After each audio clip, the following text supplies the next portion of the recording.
ओम नमो भगवते वासुदेवाय।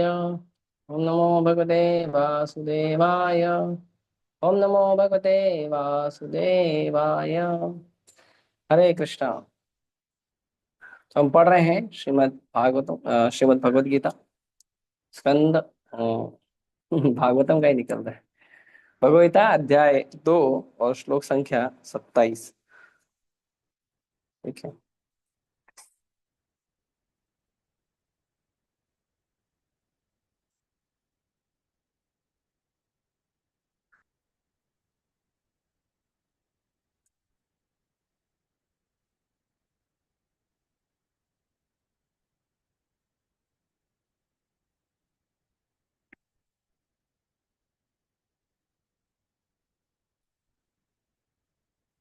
हाँ, 27 श्लोक 28 श्लोक हमने कर दिया था। 29 नंबर श्लोक हम चर्चा करेंगे। तो उसके पहले हम प्रार्थना कर लेते हैं। ओम अज्ञानतिमिरन्धस्य ज्ञानाञ्जनशलाकया चक्षुरुन्मिलितं येन तस्मै श्रीगुरवे नमः। श्रीचैतन्यमनोभीष्टं स्थापितं येन भूतले स्वयं रूपः कदा मह्यं ददाति स्वपदान्तिकम्। वन्देऽहं श्रीगुरो श्रीयुतापदकमलं श्रीगुरुं वैष्णवांश। श्रीरूपं सागरजातं सहगणरघुनाथान्वितं तं सजीवं साद्वैतं सावधूतं परिजनसहितं कृष्णचैतन्यदेवं श्रीराधा कृष्ण पादान् सह गण ललिता श्री शाखान्तांश। नमो शुपादाय कृष्णपृष्ठाय भूतले श्रीमते भक्तिवेदान्त स्वामी निति नामिने। नमस्ते सारस्वते देवे गौरवाणी प्रचारिणे निर्विशेष शून्यवादी पाश्चात्य सुतारिणे। नमो शुपादाय कृष्णपृष्ठाय भूतले श्रीमते भक्ति सिद्धांत सरस्वती नामिने। श्रीवार्ष भानवी देवी दयिताय कृपाब्धये कृष्ण संबंध विज्ञान दायिनी प्रभवे नमः। माधुज्वल प्रेमाढ्य श्री रूपानुग भक्तिदा श्री गौर करुणा शक्ति विग्रहाय नमस्ते। नमस्ते गौरवाणी श्रीमूर्तये दीनतारिणी रूपानुगा विरुद्धाप सिद्धांतधारिणे। नमो गौरकिशोराय साक्षात् वैराग्यमूर्तये विप्रलम्बर साम्भूति पादाम्बुजाय ते नमः। नमो भक्ति विनोदाय सच्चिदानंदनामिने गौरशक्ति स्वरूपाय रूपानुगवराय ते गौराविर्भाव भूमि निर्दिष्टा सज्जना प्रिय वैष्णव सार्वभौम श्री जगन्नाथाय ते नमः। पांचाकल्पतरुभ्यश्च कृपा सिन्धुभ्येव च पतितानां पावनेभ्यो वैष्णवेभ्यो नमो नमः। नमो महावदन्याय श्रीकृष्ण प्रेम प्रदायते कृष्णाय कृष्ण चैतन्य नाम्ने गौतमे नमः। पंचतत्वात्मकं कृष्णं भक्तरूप स्वरूपकं भक्तावतार भक्ताख्यं नमामि भक्तशक्तिकम्। हे कृष्ण करुणा सिंधु दीनबंधु जगतपते गोपेश गोपिकांत राधा कांत नमस्ते। जयतां सुतरोर्पंगो मम मन्दमतिर्गति मत्सर्वस्य पादां भोजो राधा मदन मोहन दिव्य बृंदारण्य कल्पतु माधव श्रीमद रत्नागार सिंहासनस्थौ श्रीमद राधा शील गोविंद पृष्ठालि विसेवमानुस्मरामि। श्रीमान रासरसारंभी वंशी वट्टटैस्थितः कर्षन् वेणुसुनेर्गोपी गोपीनाथाय शेषनः। तप्त कांचन गौरांगी राधे वृंदावनेश्वरी वृषभानुसुते देवी प्रणमामि हरिप्रिये। जय श्री कृष्ण चैतन्य प्रभु नित्यानंद श्री अद्वैत गदाधर शिवासादि गौर भक्तवृंद। हरे कृष्णा कृष्णा कृष्णा हरे हरे हरे राम राम राम हरे।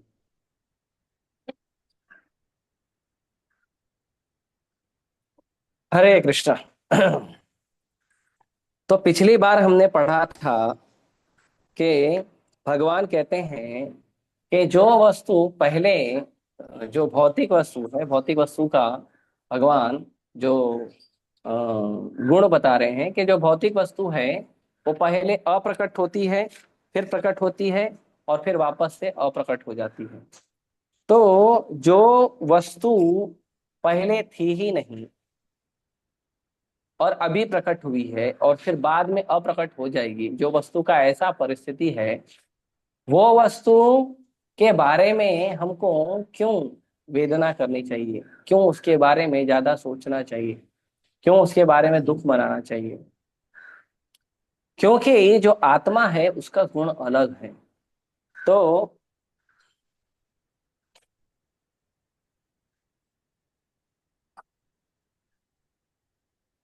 तो बताते हैं कि आत्मा का गुण क्या है।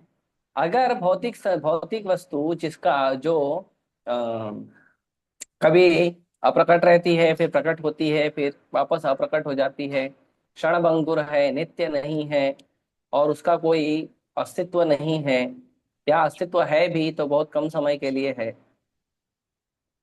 ये सब जब विचार करते हैं तो फिर ये विचार करना पड़ता है कि फिर कौन सी वस्तु है जो परमानेंट है, जो पहले भी थी, अब भी है और आगे भी रहेगी। और ये दोनों का भेद कैसे पता चलेगा। और अगर कोई वस्तु ऐसी है तो ये वस्तु सच में बहुत ही वंडरफुल होगी, बहुत ही आश्चर्यजनक होगी। तो भगवान कहते हैं यस। क्या है वो वस्तु? तो भगवान कहते हैं वो वस्तु जो आत्मा है वो कैसा है। आश्चर्यवत् पश्यति कश्चिदेनम् आश्चर्यवद्वदति तथैव चान्यः आश्चर्यवच्चैनमन्यं शृणोति श्रुत्वाप्येनं वेद न चैव कश्चित्। भगवान कहते हैं जो आत्मा है कैसा है, वो बहुत आश्चर्यमय वस्तु है। कैसा है?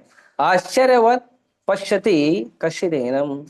कोई बहुत आश्चर्य से देखता है। जब आत्मा के बारे में चर्चा की जाती है, जब आत्मा के बारे में बताया जाता है, तो लोग बड़े आश्चर्य हो जाते हैं कि क्या कोई ऐसी वस्तु भी इस संसार में है जो इस संसार की नहीं है, जिसका इस संसार से कोई संबंध नहीं है, फिर भी संसार में दुख भोग रही है। ऐसी कौन सी वस्तु है, और ऐसी कौन सी वस्तु है जिसका बोध हो जाने पे, समझ हो जाने पे हमें संसार के सारे कष्टों से छुटकारा मिल जाएगा। तो जब ऐसा वर्णन किया जाता है, ऐसा वृत्तांत दिया जाता है, तो लोग बहुत आश्चर्य होते हैं कि ऐसा कैसे। हाँ। और जो कोई बताता है, जो लेक्चर देता है, जो इस आत्मा के बारे में लोगों को ज्ञान देता है, आश्चर्यवत वदति तथैव चान्य, तो कहते हैं कि वो बताने वाला भी बड़ा आश्चर्य करता है, क्योंकि अभी रियलाइजेशन हुआ नहीं है, फिर भी बताने का प्रयास कर पा रहा है, बड़े ही आश्चर्य से बताता है उसके बारे में। उसके बाद आश्चर्यवत शयनम अन्यम शृणोति। तो जो लेक्चर जब होता है आत्मा के बारे में बताया जाता है, तो जो लेक्चर को दिखता है, या मान लो कोई आत्मा को देख पाता है, वो बड़ा आश्चर्य करता है।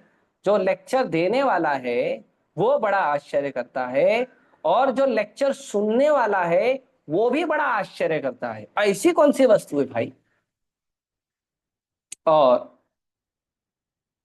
और कहते हैं कि पता चलने के बाद भी लोग आश्चर्य करते हैं कि सचमुच ऐसी चीजें होती हैं।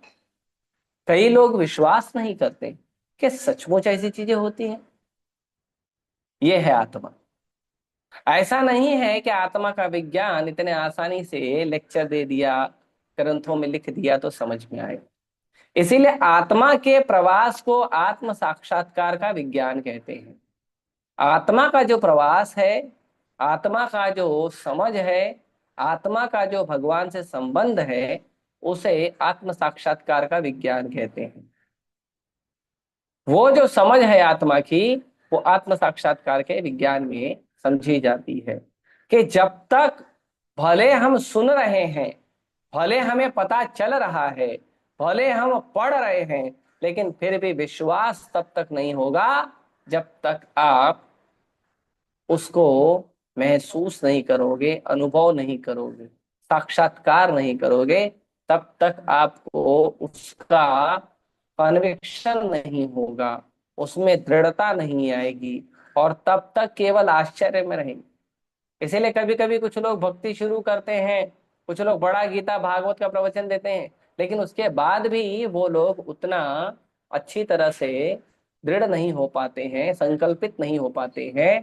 क्यों? क्योंकि आत्मा का ज्ञान जब तक हमें उसका प्रत्यक्ष अनुभव नहीं होगा, जब तक हमें उसका प्रत्यक्ष बोध नहीं होगा, जब तक हम आत्मा के जो जीवन है उसको जब तक हम जीने का प्रयास नहीं करेंगे, जब तक हम आत्मा के जीवन को जीने की प्रैक्टिस नहीं करेंगे, तब तक हमें वो आश्चर्य ही लगेगा, तब तक वो आश्चर्य ही रहेगा, तब तक वो क्या कहते हैं, लोगों को समझ में नहीं आएगा। कितना भी बड़े से बड़ा पंडित, इसीलिए तो भगवान कहते हैं कि ज्ञानी तो ज्ञानी, योगी तो योगी, अरे देवता भी मोहित हो जाते हैं इन सब बातों को लेकर। जब चर्चा होती है भगवान की, तो कहते हैं भागवतम में कि इंद्रारी व्याकुलम लोके मृडयन्ति युगे युगे। जो इंद्र के शत्रु हैं, वो इंद्र के शत्रु जो है, वो इंद्र के शत्रु को मारने के लिए भगवान प्रकट होते हैं। लेकिन वो कौन है, कैसे, क्या उनको समझा जा सकता है, जाना जा सकता है? बोलते हैं नहीं। भले वो देवताओं की रक्षा करने आते हैं, लेकिन देवता भी उनके बारे में जानने और समझने में मोहित हो जाते हैं। मुह्यन्ति यत् सूरय, देवता भी मोहित हो जाते हैं। देवता को भी समझ में नहीं आता कि कौन है प्रभु हमारे, क्या संबंध है हमारा प्रभु से। और भगवान आके इतने प्रेम से डीलिंग करते हैं, इतना घना डीलिंग करते हैं कि कोई भी व्यक्ति आश्चर्यचकित हो जाएगा कि ऐसा भी संबंध एग्जिस्ट करता है क्या। आप सोचिए, आप किसी को खिला रहे हो और कोई एक दाना नहीं, आधा दाना नहीं, एक दाने का बहुत महीन टुकड़े से भी संतुष्ट होता है। अरे ऐसा कौन है भाई। किसी के प्रति आपने अरबों खरबों अनंत अपराध किए, लेकिन एक प्रणाम से वो आपका सारा अपराध माफ कर देते हैं। ऐसा कौन है भाई। किसी की बात नहीं सुन के आपने जन्मों जन्मों जन्मों जन्मों पाप किए हैं, अपराध किए हैं, गलत काम किए हैं, और जन्मों जन्मों नरक की यातना सहनी पड़ी है। उसके बाद भी नहीं सुधर रहे थे, लेकिन किसी कारण से एक बार भगवान के पास आने का, शरणागति लेने का प्रयास मात्र कर देता है तो माफ कर देते हैं। अरे भाई, असंभव है। क्या आश्चर्य होता है। और हम उन्हीं भगवान के अंश हैं, जो भगवान अनंत जन्मों के, अनंत कर्मों के, अनंत पापों के जो फल है, जो पापों को भी माफ कर देते हैं, वो भगवान के अंश हम हैं। लेकिन हम किसी का एक गलती माफ नहीं करते। तो आश्चर्य होता है कि सच में आत्मा क्या भगवान का ऐसा अंश है। हाँ? तो प्रभुपाद जी कहते हैं, प्रभुपाद जी कठोपनिषद से बहुत सुंदर उसका उल्लेख दे रहे हैं। शृणापि बहुभियो न लभ्य, शृण्वन्त्योऽपि बहवो यना विदुः, आश्चर्यो वक्ता कुशलोऽस्य लब्धा, आश्चर्य आश्चर्य अस्य ज्ञात कुशलानुष्ट। कहते हैं, विशाल पशु, विशाल वटवृक्ष तथा 1 इंच स्थान में लाखों करोड़ों की संख्या में उपस्थित सूक्ष्म कीटाणुओं के भीतर अणु आत्मा की उपस्थिति निश्चित रूप से आश्चर्यजनक है। अल्पज्ञ तथा दुराचारी व्यक्ति अणु आत्मा के स्फुलिंग के चमत्कारों को नहीं समझ पाता, भले ही उसे बड़े से बड़ा ज्ञानी, जिसने विश्व के प्रथम प्राणी ब्राह्मण को भी दीक्षा क्यों न दी हो, क्यों न समझाए। वस्तुओं के स्थूल भौतिक बोध के कारण इस युग के अधिकांश व्यक्ति इसकी कल्पना नहीं कर सकते कि इतना सूक्ष्म कण किस प्रकार इतना विराट और इतना लघु हो सकता है। हर वस्तु की कोई न कोई सीमा है, केवल असीमित है तो कृष्ण, और कृष्ण के द्वारा इस आत्मा की शक्ति। आत्मा दिखता भी नहीं है, लेकिन ये 5.5 फुट का शरीर चलाता है। बड़े से बड़ा बरगद का, उससे भी बड़ा पेड़, वो एक आत्मा की शक्ति पर ही चलता है। हाथी, व्हेल मछली, तिमिंगल मछली, वो भी आत्मा की शक्ति पर ही चलता है। सब आत्मा की शक्ति से चल रहे हैं। और चींटी, वो भी आत्मा की शक्ति है। अमीबा, वो भी आत्मा की शक्ति है। अरे ऐसा कौन सा ज्ञान है भाई, ऐसी कौन सी वस्तु है। ये वही वस्तु है जो भगवान का अंश है। आप सोचिए, आत्मा भगवान का ऐसा अंश है जो दिखाई भी नहीं देता, फिर भी इतनी शक्ति रखता है। सोचो हमारे स्वामी में कितनी अनंत शक्तियां होंगी। तो प्रभुपाद जी कहते हैं बड़े से बड़ा व्यक्ति भी, बड़े से बड़ा पद का अधिकारी भी, या भले संसार के सबसे पहले ब्राह्मण को दीक्षा देने वाला व्यक्ति भी, क्यों इतना बुद्धिमान न हो, वो भी वो भी आत्मा के इस चमत्कार को समझने में असफल हो जाता, वो भी समझ नहीं। इसीलिए ज्ञान का सबसे पहला लक्षण है शरणागति, शरण लीजिए। ज्ञान का सबसे पहला लक्षण है शरण लीजिए। शरण का मतलब, शरण का मतलब कि आपको जैसा बताया गया है उस बात को 100% विश्वास करके स्वीकार करो, और ऐसा होगा उस पे पूरा विश्वास होना चाहिए। ऐसा नहीं होगा जैसा एक भी डाउट नहीं होना चाहिए। तब तक ये आत्मा समझ में नहीं आएगी जब तक ये परिस्थिति, ये स्थिति में, इस भाव में हम नहीं आएंगे। अगर कहा गया है कि दीवार से अनाज उगता है, स्वीकार करना पड़ेगा। अगर कहा जाए कि आकाश से पुष्प की वर्षा हो रही है, स्वीकार करना पड़ेगा। अगर कहा जाए कि हाथी घोड़े अंडे देते हैं, स्वीकार करना पड़ेगा। हालांकि ये उतना अंधश्रद्धा के स्तर पे नहीं जाते हैं, लेकिन शास्त्रों की बातों को स्वीकार करना पड़ेगा। प्रभुपाद जी उदाहरण देते हैं, जैसे किसी भी पशु का जो मल होता है, पशु का जो अम, जो त्याग देते हैं सवेरे पेट साफ करने के लिए, जो मल होता है, वो मल जो है अस्पृश्य होता है, उसको छूने से नहाना पड़ता है। पशु का छोड़ा, इंसान का मल आदमी मल त्याग करके नहाना पड़ता है, अस्पृश्य होता है। लेकिन गौ माता, गौ माता का जो मल होता है वो क्या होता है, वो पवित्र होता है, परम पवित्र होता है। पूजा के स्थान में भगवान को स्थापित करने के पहले गोबर से लेप किया जाता है, तो उस स्थान को पवित्र माना जाता है। भगवान जिस यज्ञ से भगवान यज्ञ पुरुष प्रसन्न होते हैं, उस यज्ञ का जो वेदी है उसे गोबर से बनाया जाता है। गोबर पवित्र है। तो कोई कहेगा अरे वो जानवर दिखने वाला, जो एक पशु जैसा दिखने वाला जो प्राणी है, वो उसका गोबर क्यों इतना महत्व वाला है और बाकी का क्यों नहीं? क्योंकि भगवान ने कहा। आंख बंद करके मानना पड़ेगा,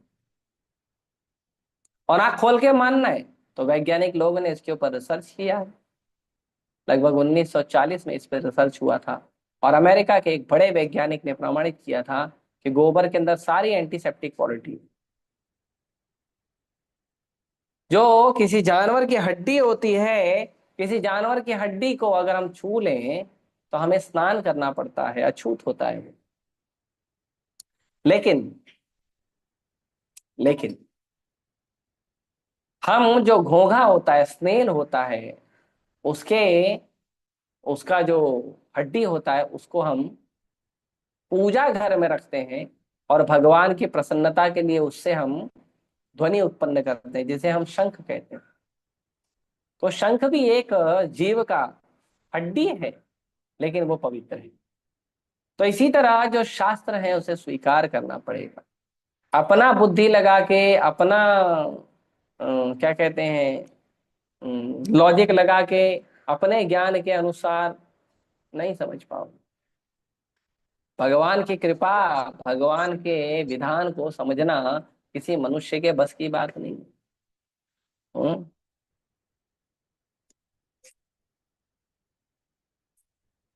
संभवतः इसे इसका अनुमान नहीं होता कि मनुष्य को आत्मा के विषय में चिंतन करना चाहिए और दुखों का हल खोजना चाहिए।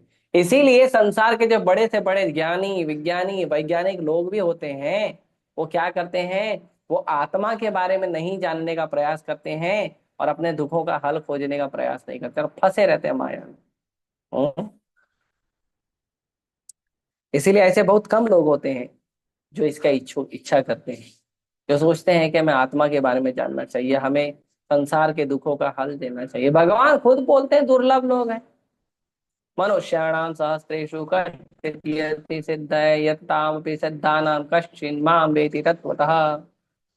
भगवान बोलते हैं मनुष्यों में, हजारों हजारों मनुष्यों में एक व्यक्ति होता है जो जीवन के दुखों को खत्म करने के लिए विचार करता है, प्रयास करता है।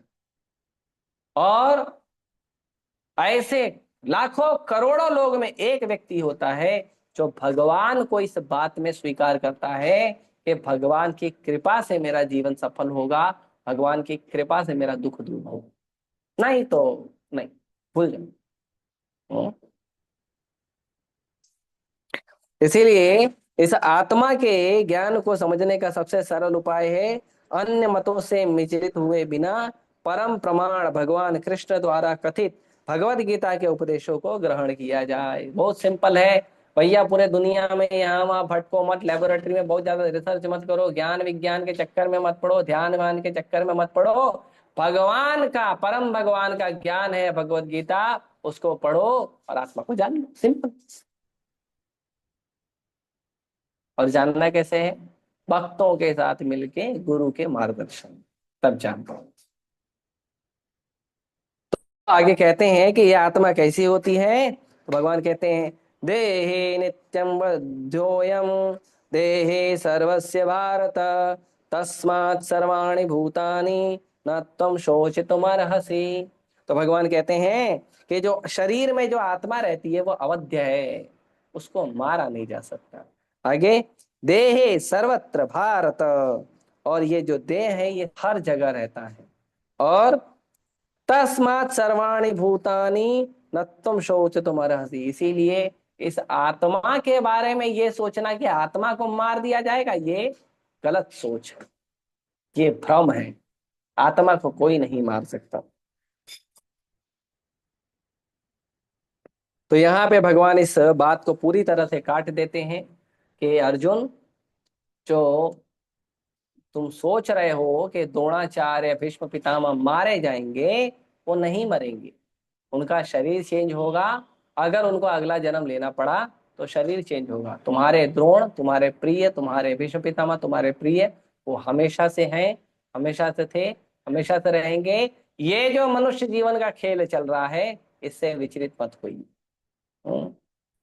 आगे भगवान बहुत विशेष ज्ञान देते हैं और भगवान कहते हैं स्वधर्मम अपि चावेक्ष न विकंति विकंपितुमर्हसि, धर्मादि युद्ध श्रेयोन्य तत्क्षत्रियस्य न विद्यते। भगवान कहते हैं अपना धर्म का पालन करो भाई। स्वधर्म अपि चावेक्ष, स्व अपने धर्म का पालन करिए, उसका विचार करिए। और इसको विचार करके तुम्हें ये जानना चाहिए कि तुम क्षत्रिय हो, और क्षत्रिय के लिए युद्ध से बढ़कर दूसरा कोई धर्म नहीं होता। क्षत्रिय समाज में अनुशासन से ही क्षत्रिय क्या करता है, समाज में शांति लाता है, समाज का कल्याण करता है। क्षत्रिय यदि घर में बैठ गया और अपने घर परिवार के मोह में पड़ गया, तो वो धर्म के लिए, समाज के कल्याण के लिए किसी काम का नहीं। क्योंकि क्षत्रिय का धर्म है रक्षा करना। भगवान के भगवान की जो वाणी है, भगवान कहते हैं परित्राणाय साधूनां विनाशाय च दुष्कृतां धर्म संस्थापनार्थाय संभवामि युगे युगे। ये काम भगवान की तरफ से, भगवान का प्रतिनिधि होने के कारण क्षत्रियों को करना चाहिए। ये क्षत्रियों का धर्म है कि धर्म की रक्षा के लिए हमें भगवान का प्रतिनिधि बनकर कार्य करना चाहिए। मार काट करना है लेकिन धर्म के अनुसार, युद्ध करना है, वध करना है, लेकिन धर्म के अनुसार। साधुओं की रक्षा करने के लिए, जो लोग साधुओं को कष्ट देते हैं, साधुओं को भजन नहीं करने देते हैं, साधु को प्रचार नहीं करने देते हैं, ऐसे लोगों को दंड देने का काम क्षत्रियों का है। साधुओं की वाणी के अनुसार समाज चले, इसका ध्यान रखने के लिए, और साधु की वाणी के अनुसार समाज चले, उसकी व्यवस्था करने का काम क्षत्रियों का है। और कोई काम नहीं है क्षत्रियों का। मैं हम राजपूत हैं, हम ये हैं, हम वो हैं, हम यहाँ से हैं, हम वहां से हैं, हम सिंह हैं, हम ठाकुर हैं, और बैठ के आपस में लड़ाई करो। ये कुत्ता बिल्ली की तरह लड़ाई करना और का काम मनुष्यों का नहीं है। मनुष्य मतलब भगवान का सेवा, आपस में लड़ाई करने के लिए नहीं। भगवान की सेवा करो, भगवान का भजन करो, भगवान के भक्तों को सहयोग करो, भगवान के प्रचार करने वाले भक्तों को सहयोग करो, और जो ये करने से रोकता है उसे समझाओ, नहीं समझता है तो दंड दो। ये काम क्षत्रिय का है। हम्म। हाँ, इसीलिए भगवान यहाँ पे प्रभुपाद जी क्षत्रिय का जो संधि विच्छेद बता रहे हैं। शत का अर्थ होता है चोट खाया हुआ, जो क्षति से रक्षा करे उसे क्षत्रिय कहते हैं। शत मतलब चोट के, चोट लगना, लेकिन जो चोट लगने से, दुख होने से, कष्ट होने से हमारी रक्षा करता है उसे क्षत्रिय कहते हैं। तो क्षत्रियों को वन में आखेट करने के लिए कहा जाता है। प्रभुपाद जी बता रहे हैं लगभग 50 वर्ष पहले भी ऐसा परंपरा था कि जयपुर में जो क्षत्रिय राजा थे उनको आखेट करने के लिए जंगल में भेजा जाता था, ताकि वो ट्रेनिंग लेके किस तरह से शत्रुओं पर विजय प्राप्त करनी है। और धार्मिक हिंसा जो है, राजनीति में अहिंसा कूटनीति चाल हो सकती है, किंतु यह सिद्धांत नहीं है। राजनीति में जो अहिंसा है वो अहिंसा कूटनीति, राजनीति नहीं, कूटनीति, भेदभाव उसकी चाल है। अहिंसा जो है वो राजनीति के अंदर कूटनीति की चाल है, भेदभाव की चाल है, अपने पराये की चाल है। लेकिन अहिंसा कभी भी राजनीति में सिद्धांत नहीं हो सकती। राजनीति में जो धर्म के पक्ष में है उसे सहयोग करो, उसे सुविधा दो, और धर्म के अनुसार समाज चले ऐसी व्यवस्था करो, और जो भी उसके विपक्ष में है उसे दंड देना। अहिंसा करना राजनीति का काम नहीं है। राजनीति का काम है जो जरूरत पड़े, जहां जरूरत पड़े वैसे उसके अनुसार उपयोग में आना। हम्म। इसीलिए धार्मिक संहिता के अनुसार बताया गया है, आहवेशो मिथो योन्यं जिंगासन्तो महीक्षितः युद्धमानं परं शक्त्या स्वर्गं यान्ति परामुखा यज्ञेषु पशो ब्राह्मन् हन्यन्ते सततं द्विजये संस्कृता किल मंत्रश्च तेपि स्वर्गम आपनुवन्।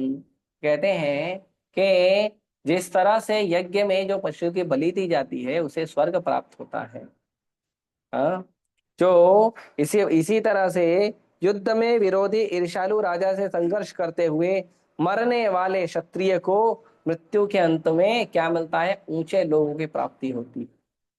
जो भी व्यक्ति धर्म के युद्ध में, धर्म के पक्ष में युद्ध करता है, वो सभी सभी जो क्षत्रिय हैं उन्हें स्वर्ग प्राप्त होता है, ऊंचे लोगों की प्राप्ति होती है।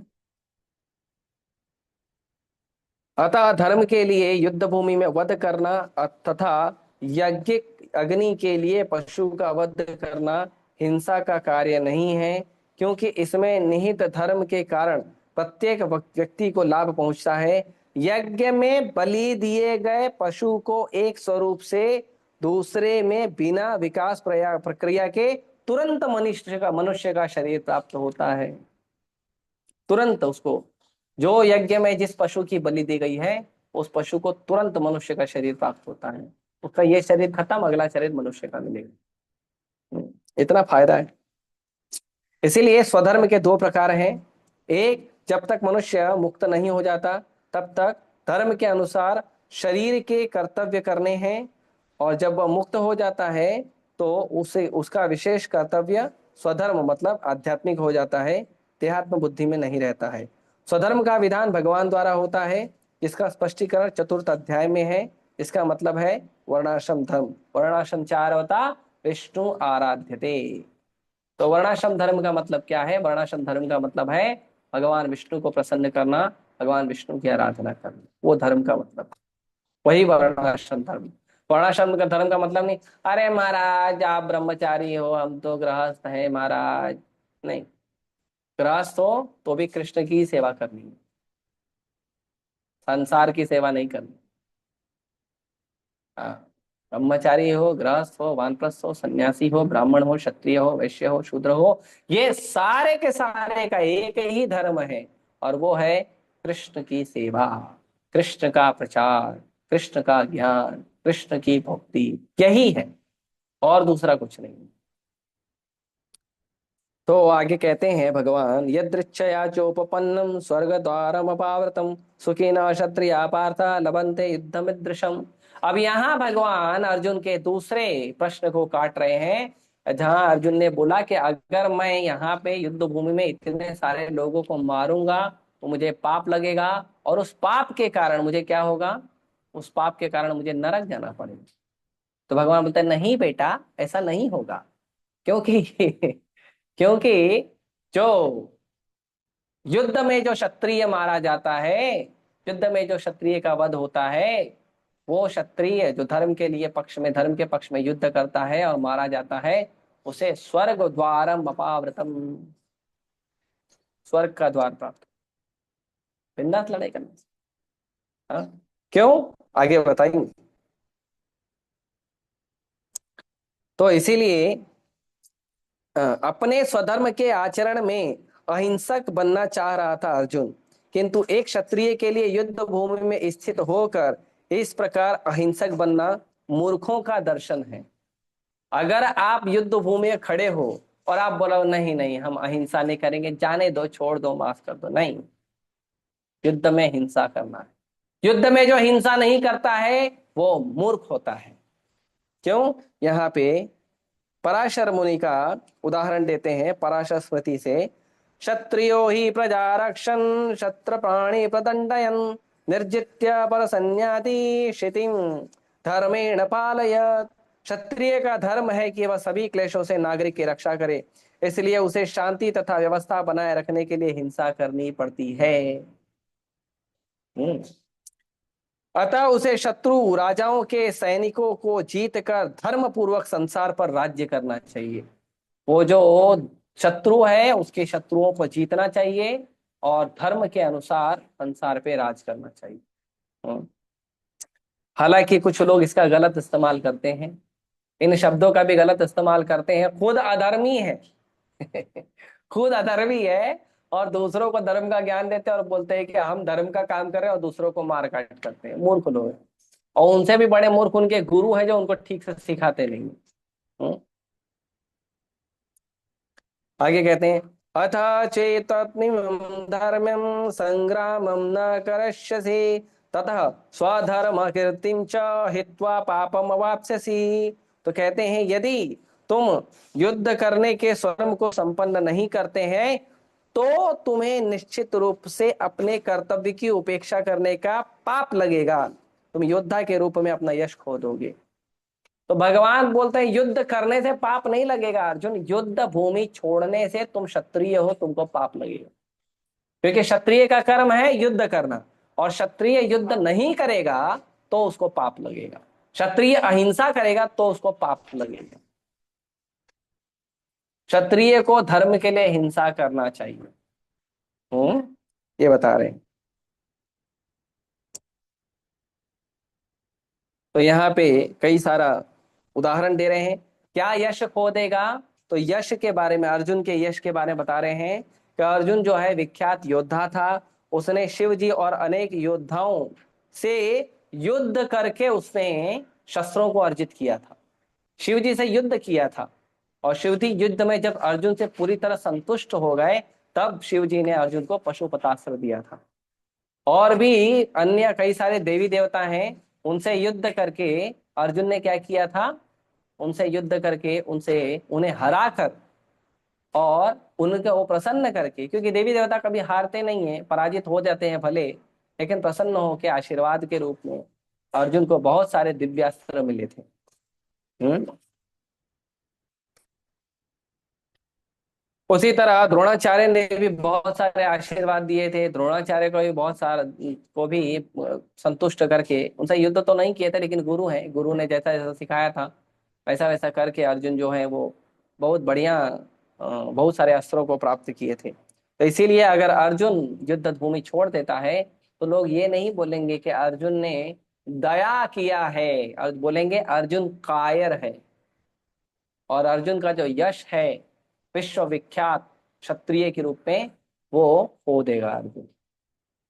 अकृति चापि भूतानि कथयिष्यन्ति ते व्ययाम संभव संभावितस्य च कीर्तिं मरणादतिरिच्यते। भगवान कहते हैं बदनामी सहने से अच्छा है कि अर्जुन मर जाओ। भगवान अब यहाँ पे एक और फाइनल कंक्लूजन दे रहे हैं कि अर्जुन अगर तुम सोच रहे हो कि मैं युद्ध नहीं करूंगा तो लोग वाह वाह करेंगे, लोग बोलेंगे अहिंसा किया है, लोग बोलेंगे ऐसा किया वैसा, तो भगवान बोल रहे हैं अर्जुन तुम्हारा तुमको वाह वाह नहीं करेंगे, लोग तुम्हारी बुराई करेंगे। और लोग तुम्हारी बुराई के साथ साथ तुम्हारा जो इतना अच्छा नाम है ना वो खराब हो जाएगा। तो अर्जुन बोलेगा ठीक है नाम खराब होने दो, अरे किसी के मृत्यु होने से अच्छा है ना मेरा नाम खराब हो जाए। भगवान बोलते हैं बेटा युद्ध भूमि पे मर जाना ज्यादा बेटर है अपना नाम खराब होने से। इसीलिए जो आपने देखा होगा अभी एक बहुत बढ़िया जो चित्र चित्रपट जो बनाया गया है, इसको मूवी कहते हैं, अभी बताया गया कि उसमें शिवाजी महाराज के जो धर्मवीर सुपुत्र संभाजी महाराज थे, जिन्हें लोग शावा करके बुलाते थे। शावा एक्चुअली शब्द जो है वो शेर के पुत्र को शावक कहते हैं, इसीलिए छावा करके उनको बुलाया जाता। तो संभाजी महाराज वो कन्वर्ट होने की, शिवा संभाजी महाराज कन्वर्ट होने का जो अपमान है, जो कन्वर्ट होने का जो अपयश है, उसकी जगह पे उन्होंने मृत्यु को चुना। तो संभाजी महाराज का आज भी गुणगान होता है। जो पृथ्वीराज चौहान है उन्होंने मृत्यु को स्वीकार किया, पृथ्वीराज चौहान का आज भी नाम होता है। और पृथ्वीराज चौहान को जिस व्यक्ति ने धोखा दिया उससे आज भी लोग गाली देते हैं कि उसने अपयश स्वीकार किया, कुछ धन के लिए, कुछ लोभ के लिए। तो अपने धर्म पे कृष्ण भक्ति में पूरी तरह से अडिग होना चाहिए। कोई कितना भी धन दे, कोई कितना भी अत्याचार करे, हम भक्ति करेंगे मतलब करेंगे, मतलब करेंगे, जो करना है करना। सीखना चाहिए हमें छत्रपति शिवाजी महाराज से, छत्रपति संभाजी महाराज से, महाराणा प्रताप से, बाजीराव से, रानी लक्ष्मीबाई से। कितने शूरवीर हुए जिन्होंने मृत्यु को स्वीकार किया लेकिन धर्म नहीं छोड़ा। यह हमें सीखना चाहिए। और इतिहास में तो ऐसे कई क्षत्रिय हैं, ऐसे कई धार्मिक योद्धा हैं जिन्होंने मृत्यु को स्वीकार किया लेकिन अधर्म को स्वीकार नहीं किया, मृत्यु स्वीकार की। अभिमन्यु को जब 700 महारथी घेर लिए थे, अभिमन्यु अगर बोल देता ठीक है माफ कर तुम्हारी पार्टी में आ रहा हूं, तो बच जाता था। नहीं, 7 महारथी है ना, सातों से युद्ध करूंगा और मृत्यु पर्यंत युद्ध करूंगा, जब तक प्राण में रक्त की एक बूंद भी होगी तब तक युद्ध करूंगा। ये भाव होना चाहिए, ऐसा कठोर दृढ़ भाव होना चाहिए। कभी कभी लोग बोलते हैं अरे प्रभु जी टाइम प्लेस सर्कमस्टांस देखना पड़ता है, अभी क्या करें ऐसी जगह पे जा रहे हैं तो थोड़ा एडजस्ट करना पड़ता है। क्यों एडजस्ट करना पड़ता है, क्यों एडजस्ट कर रहे हैं? आप प्रयास करेंगे कृष्ण कृपा करेंगे। श्रील प्रभुपाद जी ने एडजस्ट नहीं किया। प्रभुपाद जी को जब बताया गया कि अगर आप हरे कृष्ण महामंत्र में से 3 में से एक नाम कम कर दोगे तो भी आपके फॉलोअर कम से कम हजारों गुना बढ़ जाएंगे, या ये जो 4 नियम है इसमें से एक नियम कम कर दोगे तो भी आपके फॉलोअर हजारों गुना बढ़ जाएंगे। या प्रभुपाद जी ऐसे भी कर सकते थे कि ठीक है मायावादी को भी इंक्लूड कर दो, शून्यवादी को भी इंक्लूड कर दो, इसको उसको सबको इंक्लूड कर दो। नहीं, निर्विशेष शून्यवादी पाश्चात्य देश तारिणी। जो निर्विशेष है, जो शून्यवादी है, जो मायावादी है, सबको साइड किया प्रभुपाद जी ने और कृष्ण की शिक्षाओं को आगे बढ़ाया। धर्म का पालन करना दृढ़ता से, अपमान धर्म धर्म के खिलाफ जाके अपयश मत लीजिए, बदनामी मत लीजिए, वो मरने से भी बेकार है।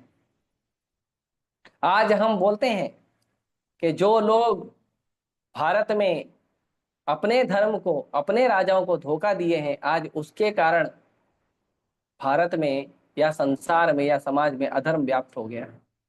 तो हमें समझना चाहिए इस बात को। हम्म।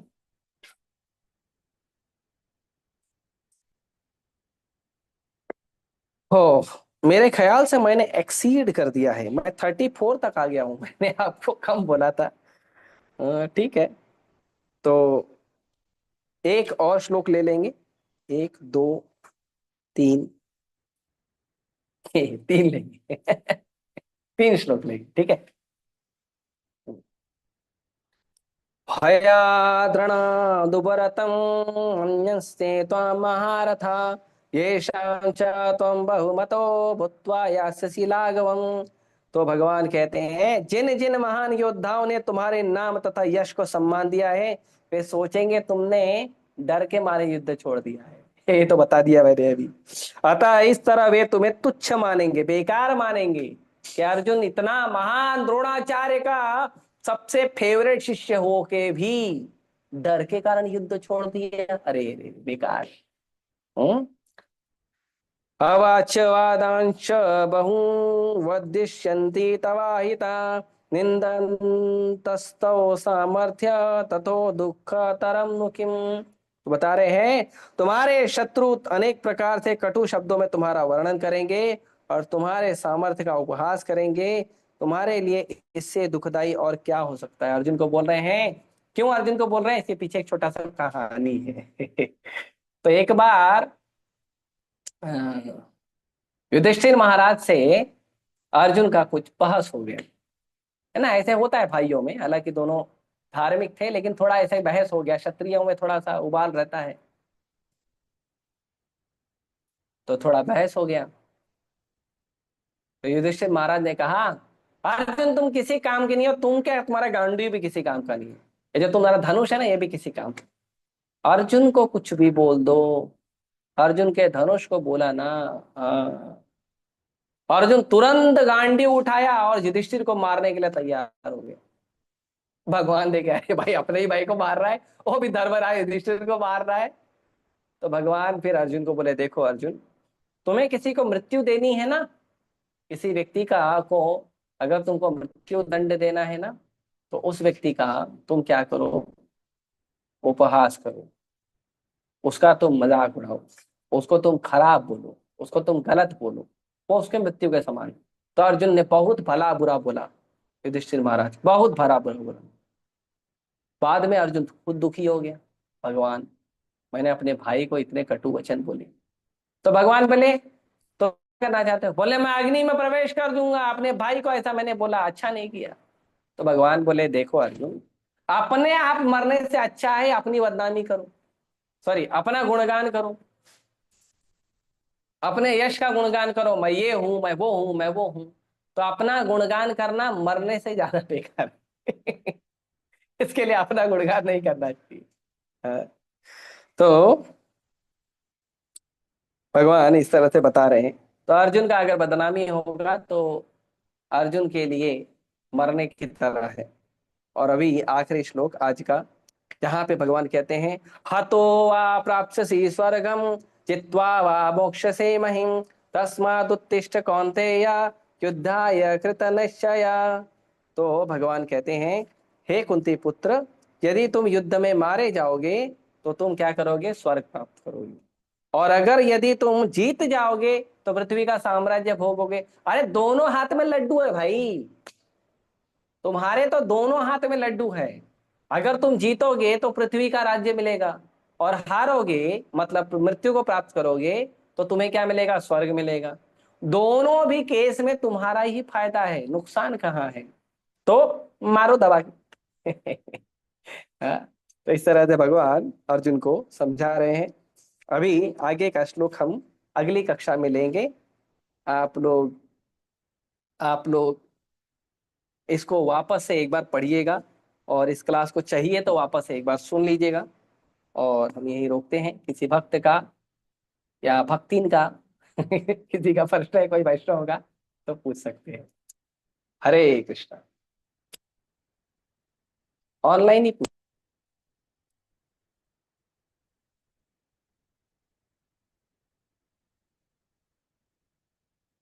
हरे कृष्णा हरे कृष्णा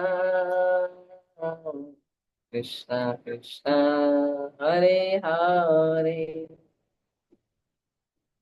अरे किस हॉल में लेक्चर हो रहा है? मेरे रूम में हो रहा है। हमारे रूम में, गुरुकुल बिल्डिंग, रूम नंबर 551। हाँ, मेरे रूम में। शैलेश प्रभु। किसी का कोई प्रश्न नहीं है? पक्का लॉक कर दिया जाए? आपको नहीं, आपकी बातों को।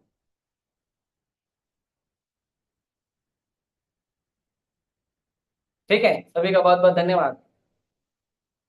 भगवत वाणी भगवत गीता की जय, श्री प्रभुपाद की जय। हरे कृष्ण।